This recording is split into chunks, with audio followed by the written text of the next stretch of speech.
Hello, Alexander III of Macedon, better known as Alexander the Great, is one of the most famous figures from the ancient world. Born in 356 BC, he became king aged 20 after his father Philip had been murdered.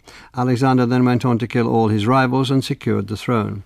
Over the next 12 years, he marched his army more than 12,000 miles as he conquered the Persian Empire and defeated its king Darius III.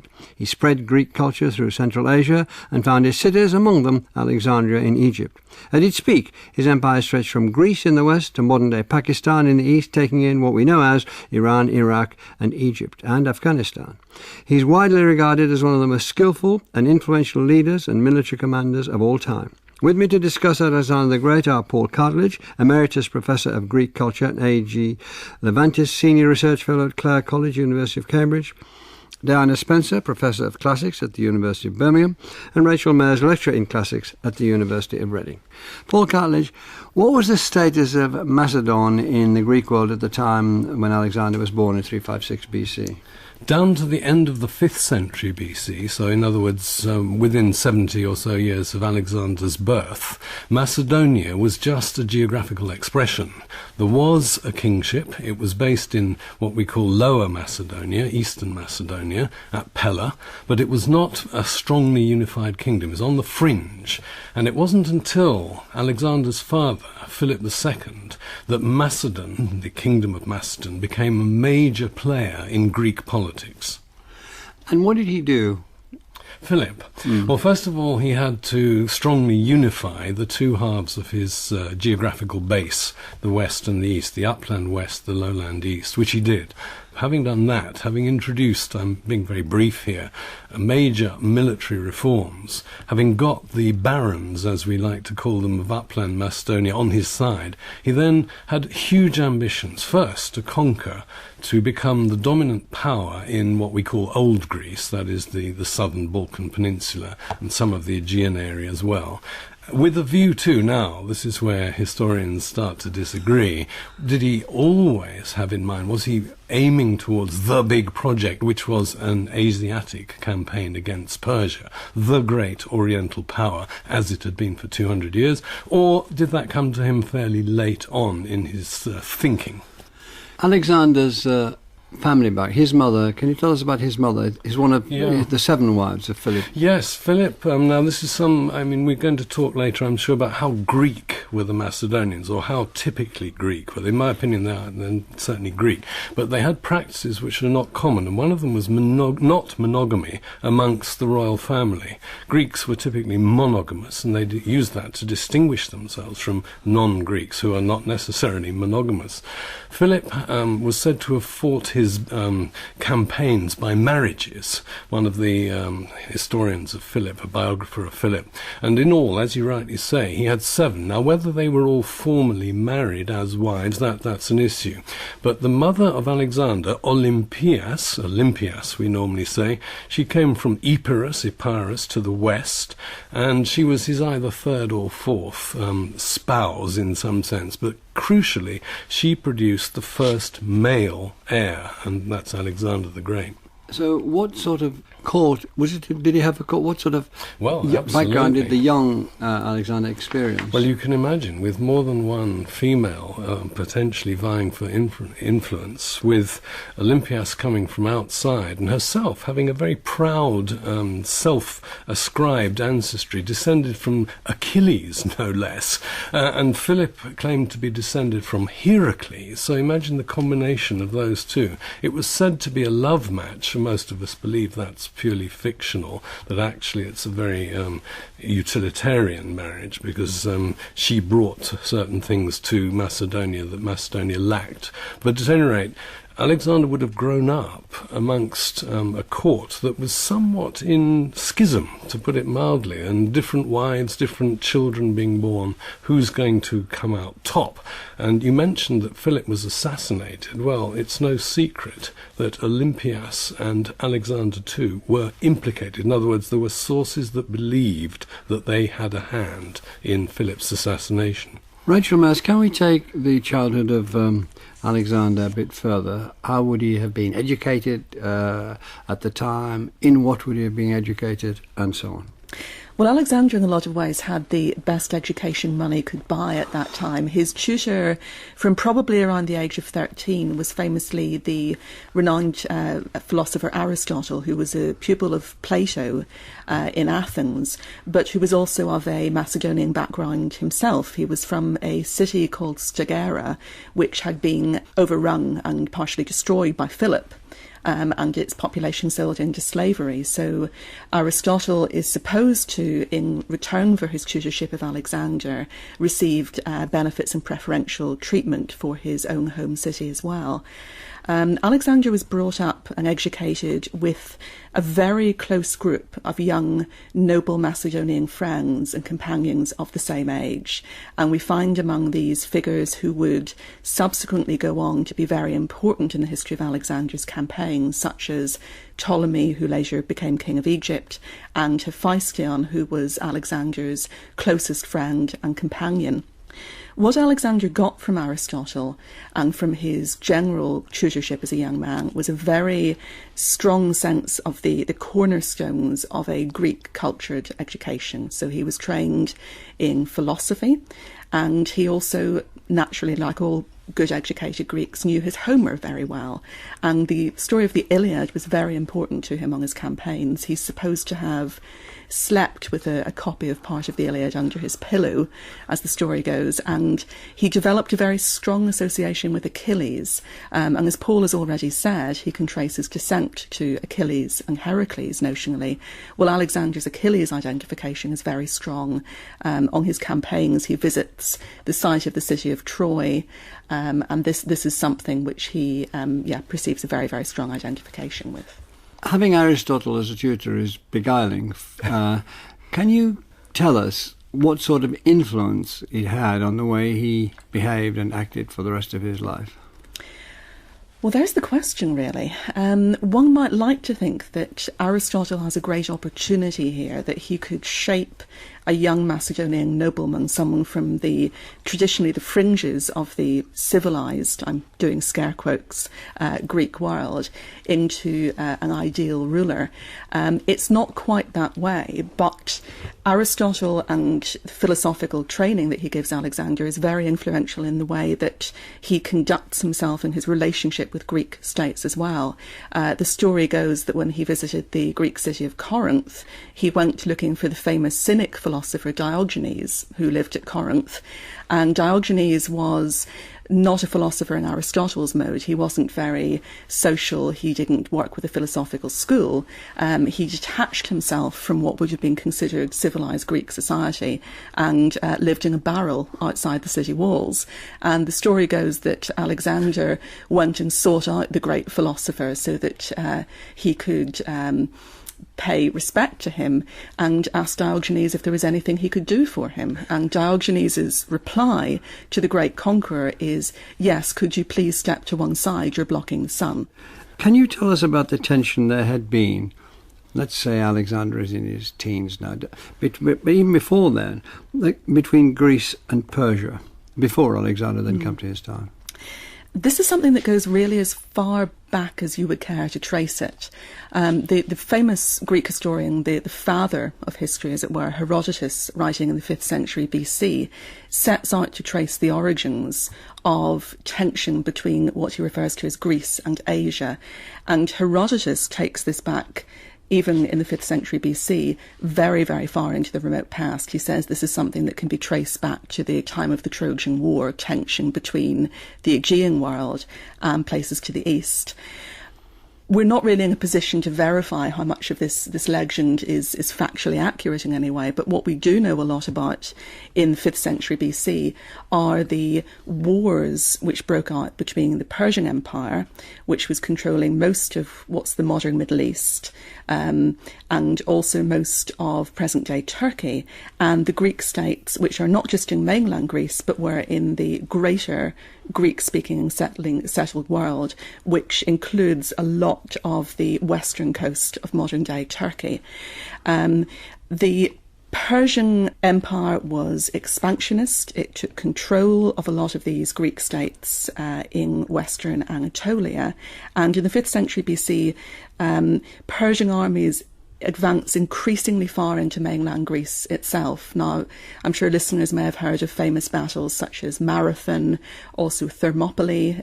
This is the kind of degree of threat that Persia poses to Greece. It's something that Greek states have worked very, very hard to fight off, the Persian threat. And this is really where Alexander's movements into the east enable him to cast himself as the avenger of Greece against Persia. Diana Spencer, how did Alexander come to power? We've talked about how his father Philip had many wives. One of the marriages, or relationships at least, with a woman called Cleopatra proved particularly insulting to Alexander and his mother Olympias. And one of our sources, Plutarch, actually talks in very vivid, exciting detail about the sense of wounded pride, but also political kind of cataclysm that this. Why is that? Well, it seems as if there was a real sense in perhaps Alexander and his mother's mind that they were not of pure Macedonian descent. Alexander and his mother. Alexander and his mother. His mother comes from Epirus, as Paul mentioned. So Alexander, although Philip is his father, and of course a good Macedonian background, he's not entirely Macedonian. Cleopatra is a Macedonian new queen, potentially, who of course could become a rallying point for some of the more disaffected nobles in those various political factions that we mentioned. So she's a threat to his, sorry, excuse me. No. She's a threat to his succession. Yes, I think that's clearly the bottom line, and I think some of the later historians have wanted to embroider this with a kind of psychological perspective, perhaps. But I think the political fact is it looks as though this could be a moment when a new male heir who could be characterised as purely Macedonian, might be on the cards. So this wedding seems to have provoked something of a crisis for Alexander and his mother, and in fact his mother heads away from Pella, from the Macedonian court, and Alexander himself seems to have taken on what we would think of as a 6-month self-imposed exile, in effect, in which he sulked, perhaps one might say, being a little bit more psychological about it. And you get to the assassination of his father. Yep. So by a so-called bodyguard. By a so-called bodyguard. So he comes back, things are sort of patched up, but the relationship, one would imagine, has lost perhaps the integrity of a kind of an heir apparent and his father relationship that might have been originally conceived of. When Cleopatra's daughter is getting married, so she's being married in Epirus, Philip goes to the wedding. So they're celebrating the wedding, and one of his bodyguards, Pausanias, supposedly kills him. Now, he very conveniently is killed whilst escaping or attempting to escape. So nobody really knows the rights and wrongs of that story, but it's thought that Alexander and his mother might have been involved. And this is really where it comes back to that slightly otiose context I was setting, that whilst one might think, why would Alexander, the fantastic heir apparent, kill his father at this particular moment? Well, I think the answer is because this is a moment where he can perhaps cut the danger off, the danger of a new heir who is a Macedonian coming into the picture. And how did he secure, having that assassination having occurred, how did he secure his position and grab the throne? Well, unfortunately, perhaps from a modern perspective, he does it by killing most of his rivals. He did spare his half-brother, Philip Aridaeus, but all of the rest of the potential threats, cousins and half-siblings, are all executed, some rather gruesomely, in fact. Quite early on, he seems to have decided that he would invade the Persian Empire. Do we know anything about, in this hazy evidence world that he lives in, do we have any notion of when that might have happened or why that might have happened to this 20-year-old? I think to my mind it ties in with some of the things that both Rachel and Paul were saying earlier, and in particular this sense that he believed himself, or at least was represented as believing himself, as having a descent from two very significant figures who have close connections with the East, and that's Hercules, or Heracles in the Greek world, and Achilles. And both of those figures, I think, playing a significant part in his very Greek education under Aristotle, are likely to have in some way formed a self-conception for him that there could be a civilizing mission, a mission for somebody who's more than a military figure. Paul, before you, please... I'm just going to add that Philip was assassinated having already formed an organisation in Greece, the first objective of which was to appoint him to lead this pan-Hellenic expedition, as Rachel said, of revenge. And so therefore, if Alexander, as I believe, was not part of Philip's plans, well, what you've just been talking about, him fulfilling the desire to emulate he just wouldn't have been in Asia. Yeah. And so I think that's another quite powerful reason why he might have thought, it wouldn't be a bad thing if Philip was got out of the way so that I could lead this expedition, which, by the way, had already started by the time Philip was assassinated. And he sets off on this, becomes legendary, we can use that word with authority on this in this occasion, march across. And one of his greatest feats, we're told, was the capture of Tyre. The Phoenician city of Tyre. Can you tell us about that, Paul? Well, you mentioned at the beginning that he is most famous probably for being one of the absolutely five-star or multi-star generals of the whole world. I mean, not just ancient Greece. He's up there with probably Napoleon, perhaps Genghis Khan. There are hardly any others who have his record of no defeats. And so he seems to have been one of the absolutely extraordinary people, and one of his talents as a general was to adapt to different situations. So he didn't just win pitched battles, which is tough enough, but he also captured mountain fortresses up many thousands of feet in the snow, etc., etc. Now, the Tyre siege is, I think, his most interesting siege. It's particularly brutal.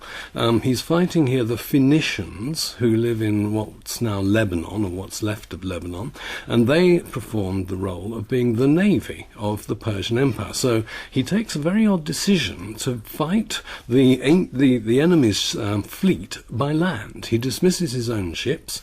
In other words, he's going to take successively their bases, and he has to take them by land. Well, unfortunately for him, Tyre, ancient Tyre, was on an island. So in order to even reach this fortified island city, he has to build a huge causeway, and it's the basis today of the fact that ancient Tyre is linked to the mainland, because it's that causeway which links to the mainland. So it took him 7 months. These were fiercely resistant, and it involved developing all sorts of new kinds of weaponry and defence against weaponry, etc., etc. But to me the key thing is this, that before the siege finally concluded, a number of Phoenician rulers of other cities than Tyre deserted the Phoenicians and therefore deserted the Persian Empire and came over to Alexander. They recognized that here was a force. Alexander was, well, as they often called him in Greece, invincible. And now what he did after the siege was very, very questionable. He often operated, and this goes back to his father, I don't want anybody ever again to resist me in the way this particular city has done. So you make an example of them. You destroy their city, in the case of Olynthus, or in the case of Thebes, or in this case, you massacre, you crucify large numbers of your enemy in public, on the shore, and this is extremely horrible. Crucifixion is a most unpleasant mode of killing an enemy. But the point is, never again, guys, resist me like the Tyrians resisted me. Rachel Mayers, how was the Persian Empire governed, and was it prepared for this invasion? The Persian Empire is, well, as the name suggests, it's ruled by an emperor who is of Persian descent and whose home base really is around Persepolis in southwestern present-day Iran. But the empire is made up of a huge number of different ethnic groups speaking their own languages with their own religions in different provinces, everywhere from Egypt in the west through to present-day Uzbekistan in the northeast and present-day Pakistan in the southeast as well. So it's an area that doesn't necessarily have a lot culturally linking it together. Now, the Persians do have a very efficient administration, which is run in the Aramaic language. They have regional centres which are ruled by Persian governors, but it's an area where we can imagine that there are tensions between the regions and the central authority, and areas in which someone like Alexander coming in might potentially be able to break pieces off or plated loyalties. Diana Spencer, Alexander conquered Egypt relatively easily. Why was that? I think Egypt was ripe for the taking, really. The Egyptians were not happy subjects of the Persian Empire. Rachel mentioned it's a very heterogeneous collection of peoples and ethnicities, and the Egyptians had not long been subject to Persia. They weren't keen on Persian domination. They had a proud history of their own, of course, of imperialism before their decline. So when Alexander, after Tyre and after making his way down the coast of Asia Minor, when he reaches Egypt, he's actually welcomed as a liberator rather than as a conqueror. So it's a very different dynamic to, the dynamic Paul was talking about in Tyre. But what does Egypt give him? Egypt gives him all sorts of things. It gives him credibility as somebody who has conquered a major, albeit in slightly straitened circumstances, former world power. It gives him a kind of a cultural boost because, of course, Egypt is famously a very deeply cultured civilization, very wealthy civilization. So it gives him access to a new sort of source of supplies, so a new way of having a supply base that isn't requiring him to send back to Greece. And of course the Romans later were going to find Egypt had a very similar sort of focus for their imperialism. But what I think it does, perhaps most interestingly from my point of view, personally, is it seems to be the trigger point for some of the things that will come back to haunt Alexander later on, issues around the notion of him being a divine descendant of Achilles and Hercules coalesce around the figure of Jupiter Ammon, or Zeus Ammon. He's a local Egyptian deity known as Amun, who the Greeks assimilate to or imagine is similar to their chief god Zeus. Paul Cartledge, it was a huge expedition, and there were all sorts of battles, as you said, snowy mountain tops, and there was going to be guerrilla warfare when we get to Afghanistan and so on. But was there one decisive battle against the Persian king Darius? There was indeed, and it took place near what's today Erbil, which is the modern pronunciation of Arbela. And how old would Alexander be then? Alexander in 331 was 25. He came to the throne aged 20, as you say, so we've been campaigning for 3 years. He started out when he was 22.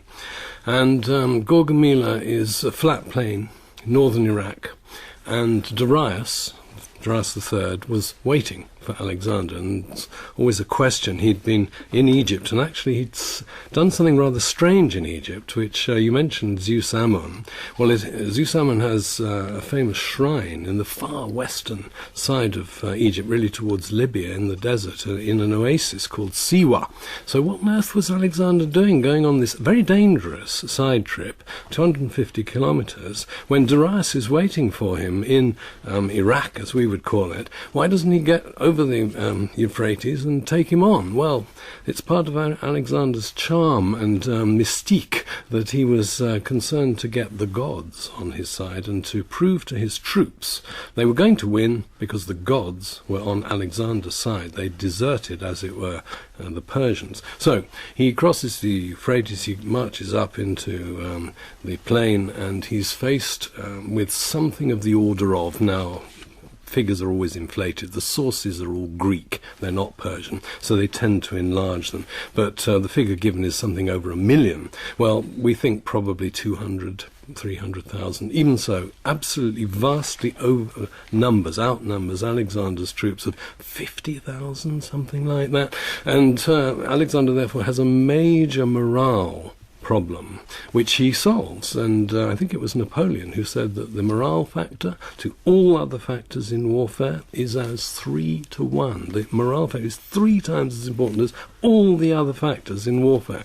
So he's up against elephants, he's up against scythed chariots, he's up against huge outnumbering of forces, and yet he wins. Can we go to you, Rachel? How did he win? Then we've heard about his strategies and his inventions, his generalship. Can you give us what was he doing that was so much better than what anybody else was doing? Well, he's doing things that are a lot better than other people are doing in some ways, but there are areas where I think it's important to remember that Alexander did face very formidable opposition that he wasn't necessarily capable of withstanding in the way that he had But he won this battle that Paul's been describing. Yes, he did. So how did he do it, if he was, say, 50,000 against 250,000? I think an important factor is what Paul's already mentioned, which is the Macedonian military technology and military training. The equipment they're using the discipline among the troops, and also the factor of morale being extremely important as well. When you say technology, is it these long 18-foot spears that again was mentioned earlier? Yes, using the sarissa and the formation of marching and fighting in those as well. And that did the trick? Apparently so. What sort of victory was it? Did Darius flee the field and so on? Yes. Darius, after his major defeats, as a ruler, really loses a lot of authority. Now, the Persian Empire itself fights on for quite a long time, but Darius is deposed by one of his own governors, a guy called Bessos, and is captured and taken off in chains by Bessos in the flight of the main Persian army up into Central Asia, into what's now Afghanistan. And we've been talking very fluently about what you did, Diana Spencer, but what I get from reading what you've all written is that the evidence is patchy. So can you just tell the listeners how patchy it is? I mean, as it were, own up. Own up to the fact that we're all spinning stories here. I think before I say what evidence we do have, it's interesting just to mention a couple of very famous omissions that we think existed, but we no longer have. And one of the most important is the history of the campaign that was apparently written as the campaign was progressing by Alexander's official historian, Callisthenes. And Callisthenes is an interesting figure because he's the nephew of Aristotle, who Rachel mentioned was Alexander's tutor. But does that still exist? That doesn't still exist, I'm afraid. But some of the historians that we do have claim to have seen it or claim to have used it. The other thing that no longer exists, but that we believe did exist, was something that was a sort of daily log of the campaign, a day book in effect. That also is gone, but again we believe that some of the first wave of historians will have been consulting it. The first wave of historians was several hundred years later. Well, the very first wave of historians may actually have been very close to Alexander, so men such as Ptolemy, for example. So Ptolemy, who goes on to become king of Egypt, making his capital in Alexandria. But we have records from him, do we? We don't actually have records from him. I know, this is starting to get terrible, isn't it? But yep. What we understand to be Ptolemy's history is most clearly represented in the history of Arrian. Which is when? And Arrian is writing in the 200s AD. So that's 300 or 400 years later, as I suggested. Well, late first, early second, yes. So how bad does it get, Paul? It depends what you're looking for. I mean, I'm a fan of Arrian, not everybody is. He modelled himself on Xenophon, and he actually called himself Xenophon, but he was writing in the first half of the 2nd century. He was both Greek and Roman, as it were. He came from what's now Turkey, but he was a consul in Rome, and he was archon in Athens, and so on. Well, he used Ptolemy. He also used a guy called Aristobulus, who was an engineer or an architect, for example, was asked by Alexander to repair the temple, the tomb of Cyrus, the founder of the Persian Empire, at Pasargadae. But the general drift of what you've been saying, you tell listeners this is reliable enough or reliable? Well, I think, as Diana just suggested, historians always write influenced by their own times and the things that are going on in their own culture and society. But if I can add a word of not necessarily support, but empathy for ancient historians, they're engaged in the same project that a lot of us as historians in the present day are. We work with the primary sources that we have as close to the time that we're writing about. We work with secondary sources and we build our own construction of events based on that. And unfortunately, a lot of the primary sources from close to the date of Alexander don't survive. So we can hope or deconstruct in the hope that these historians have worked with these sources and used them well. Back to Paul Cartledge. After the Persian heartlands, Alexander, I suppose by then known as the Invincible, or becoming known as the Great, moved towards India. Yeah. What did he expect to find? What did you think he was doing? Well, he moved there, of course, via Afghanistan. And the thought is that this had once been part of the Persian Empire, founded by Cyrus, which achieved its greatest expansion in the second half of the 6th century, but by this time was beyond the purview of the Persians. So what's he doing? Well, there is one strategic explanation which is not often thought of, which is that any empire has to have frontiers. And though Alexander seems to have been more keen than most to expand them, to go on forever, nevertheless, you have to be worrying all the time about what's next, just beyond your frontier. The Roman Empire is a classic case of this. Why did Julius Caesar invade Britain, for example? So the strategic explanation of the Indian campaign is that he's wrapping up his eastern frontier. The romantic explanation, which is of course what the sources go for, Heracles had been there, Dionysus had been there, I'm going to go there, and therefore it's unnecessary. And since some of the fighting in what's today, of course, now Pakistan, Kashmir, involved extremely unpleasant repression of local troops, local peoples who were not keen to be reincorporated in an empire of the West, as they would have seen it. Therefore, this is unnecessary. This is Alexander's showboating and merely gratifying his own base instincts for slaughter. Well, that isn't my view, but it is a view.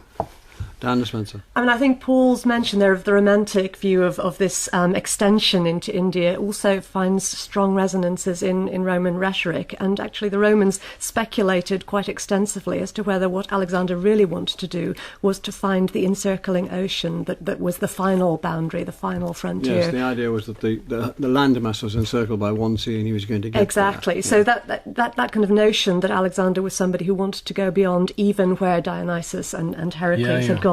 Somebody who was going to push the boundaries of reality as well as of fact. Can I ask you, Rachel, and people, what was his state of mind? We have this man still young, he's still in his late 20s, he's marched for thousands of miles already with this, as Paul has pointed out at the very beginning of the programme, with incredibly, and you pointed out, drilled army, which is winning and winning and winning and winning. What's his state of mind? Who does he think he is?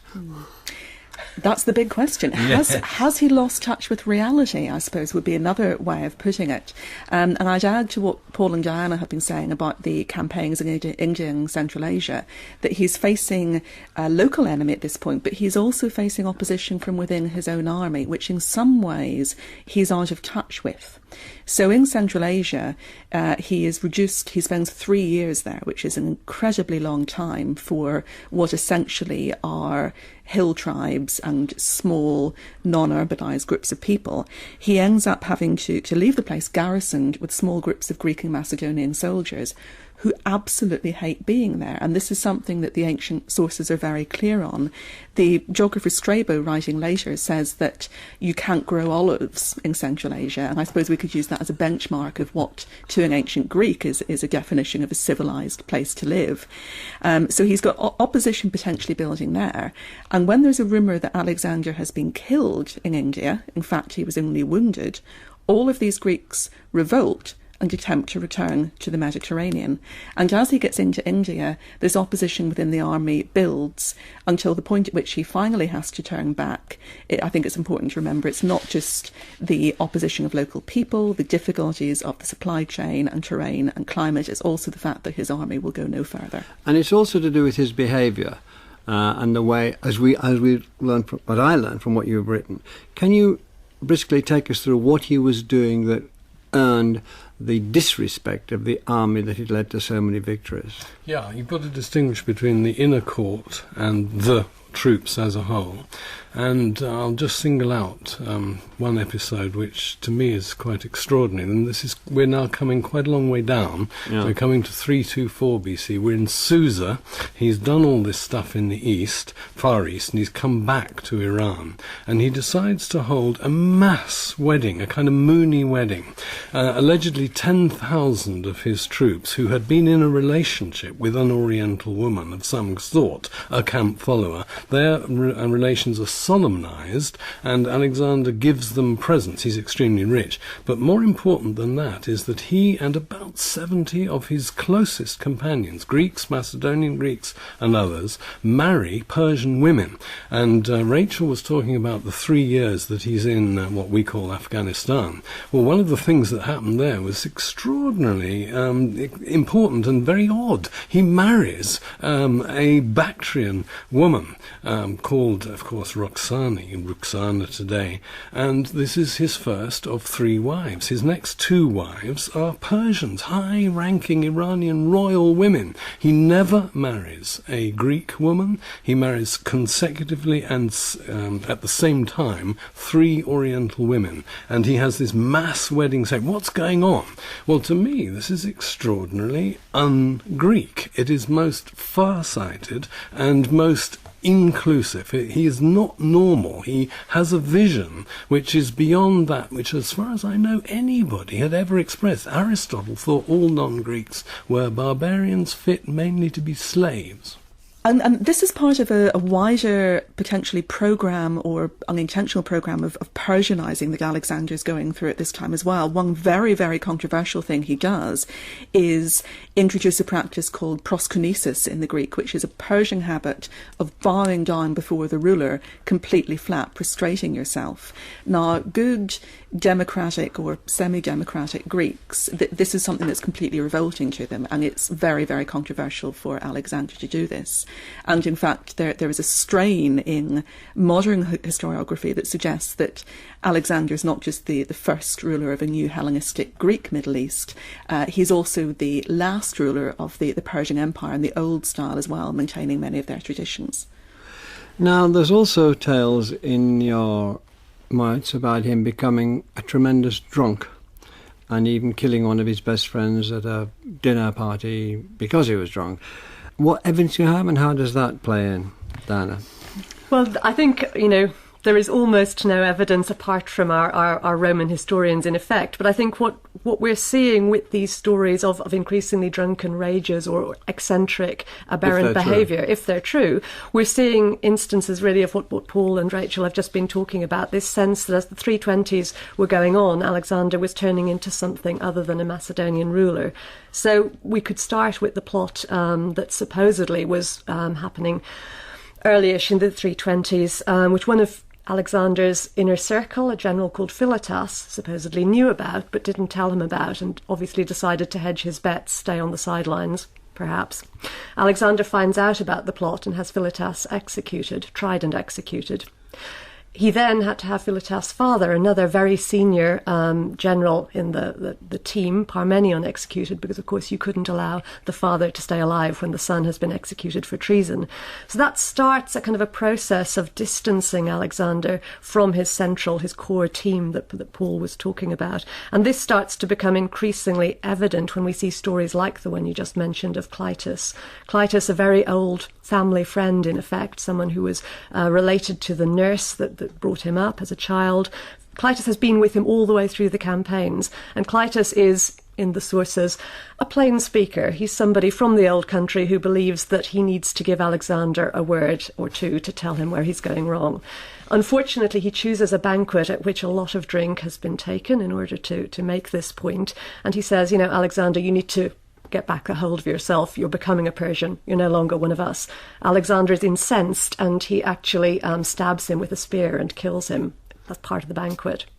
And then Alexander himself is killed. It is assassination, Paul, or what is it? Yes, well, this is the million-dollar question. Did he die of natural causes, that is, say, malaria as a result of lots of wounds and an infection, or was it a plot amongst his inner circle? Was he poisoned? I think the jury is out. Maybe my friends have very strong views, but I think probably on the whole more likely is that he died of natural causes, in the sense they're partly self-inflicted, that's to say the terrible wounds that he had suffered front, back, everywhere, and he was weak by the time that this infection seized upon him, and it was deadly. He'd nearly died several times before. But he turned back, but instead of going back the easy way, he went back by as difficult a way as he could manage. What did he do that for, Paul? Well, you're quite right. This is part of the showboating in India. This supports the view that the Indian campaign was merely showboating, and therefore to choose the more difficult way rather than the easier way back along the Makran, along the Persian Gulf, where there wasn't any water and where it's desert conditions and so on. Well, that was just crazy, and a lot of his troops died. But I've no more comment than that he could have argued that he wanted to link up with his fleet. One of his oldest friends was educated with him as a youth. Niarchos was a Greek from Crete, and he was in charge of the navy, and so you could argue that the navy and the army should keep in sync. There are rational arguments you can make as well as irrational. When he died at 32, 33? 32, nearly 33. When he died at 32, what was thought of him What was his reputation? Paul said invincible. He became known as the Great. Do we have sources which are accurate enough to tell us what people thought of him at that time? I think the really telling thing Rachel. is what happens to Alexander's body after his death. There is a notion that he dies in Babylon, and there's a notion that the appropriate thing would be for his body, his funeral cortege, to go to Macedonia for him to be buried with his ancestors. What happens is that very quickly after Alexander's death, his generals parcel up temporary control of the empire between them, and Ptolemy, one of Alexander's closest companions from childhood, gets Egypt. Now, Ptolemy has long-term ambitions in Egypt. He does end up founding a dynasty which concludes with the famous Cleopatra. And what Ptolemy does is hijacks Alexander's funeral cortege and brings the body to Alexander's city of Alexandria in northern Egypt, where it's set up and gives legitimacy to his dynasty. So whatever people may have thought about him on a personal level, he's a very important source of legitimacy for the rulers who follow him. I think it's also interesting to note that as Rome starts to expand into what was Alexander's territories in the Mediterranean, the Greek historian Polybius, attempting to explain, what has happened, what is this new power doing in the Mediterranean world, that Polybius uses Alexander as a kind of an example or a comparative for what the Roman impact on the Mediterranean could become. So we can see even fairly soon after Alexander's death, he's becoming a model for successive modes of imperialism. And in the Egypt that Ptolemy was ruling, and the Ptolemies ruled, they developed we call it the Alexander Romance, which has meant that Alexander features in something like 70-plus national literatures, including, for example, Chaucer and Shakespeare. And I was very sorry he was cut out from the current version of Hamlet, the Barbican. But this romance means that in art and in literature, Alexander performs all sorts of roles. He's a terrific knight in the Middle Ages. He's an explorer. He goes up to heaven, he goes down to the bottom of the sea. He is the most famous, probably, single individual, taking it all together the last 2,500 years. Well, thank you all very much. Thank you, Paul Cartledge, Dinah Spencer and Rachel Maz. If you have a subject for In Our Time that you think deserves a radio audience and will make Radio 4 listeners in the UK and around the world sit up and take notice, please send your ideas to us through our website by the 29th of October. One of them will be the subject of In Our Time on the 3rd of December. Thank you for listening. And the In Our Time podcast gets some extra time now with a few minutes of bonus material from Melvin and his guests. I think it's very interesting that we've seen Alexander played so unsuccessfully through cinematic adaptation. Why do you think that is? I think one of the things that's most complex about Alexander is also what's most interesting about him, which is that sort of that odd thing which is charisma. How do you capture charisma? How do you capture that idea of someone who can speak equally powerfully to troops in the field and also compel powerful, robber barons in effect from the world of Philip and his I think Rossum got wrong the balance between what was going on in Greece. He spent the first 2/3 of the film getting Alexander to Asia, and therefore the last bit was just too rushed. And it was very studio bound as well. One just didn't feel that was probably that. Technology. I'm Whereas sure it was technology. Oliver Stone in the early 2000s, he has the possibility to do everything. He can stage pitched battles, and he staged 2. He goes over to Asia. He has Babylon, all that stuff. But he couldn't, I think, I met Oliver and I asked him about this, but he couldn't make up his mind whether Alexander was to be admired as a great hero or to be empathised with as a troubled person who wasn't quite happy killing lots of people, but he was very sensitive and he had this wonderful relationship with Hephaestion, and he wasn't, in other words, the brutal conqueror, which I think most of my colleagues, you may be exceptions, but most of my colleagues now, I think, take a very negative view of Alexander, partly because we're not wildly keen on imperialism these days. We just don't have that empathetic view that it's okay in itself to wish to rule lots and lots of other people. What do your students think? Well, some of them begin the term by talking about Alexander in the terms of the greatest conqueror the world has ever seen. And once I've explained that we don't use that phrase, we Why don't you use it? Well, because it doesn't ask any questions. It's completely unnuanced. It starts with an assumption, and it also starts with the idea that this is in some way a competition. that, you know, there is a greatest and a second greatest and a third greatest and so forth. And I think Alexander is a wonderful teaching tool in a lot of ways, because he's so complex and nuanced. The sources are tricky to work with, and he's a figure that a lot of people project things onto. So he's a useful figure for making students think about what they're bringing to the interpretation of a subject. What is it that they are looking for in the past?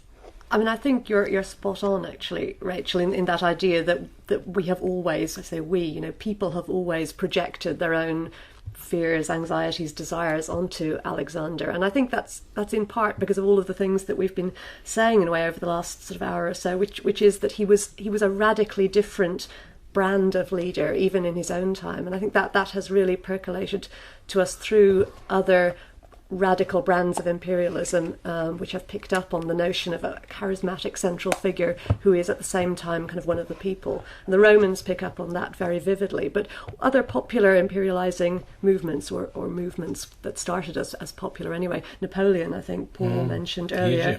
Egypt, of course, you know, picks up on Alexander very vividly. And again, there's that kind of issue of someone who starts off one of the people, part of a revolutionary movement, but becomes an establishment figure to be tilted at. This dissolute figure that comes out, is there much evidence for that?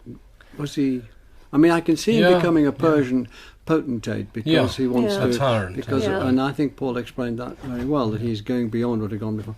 But the idea of being a sort of drunk at a party and murdering his best friend, you think, did that really well?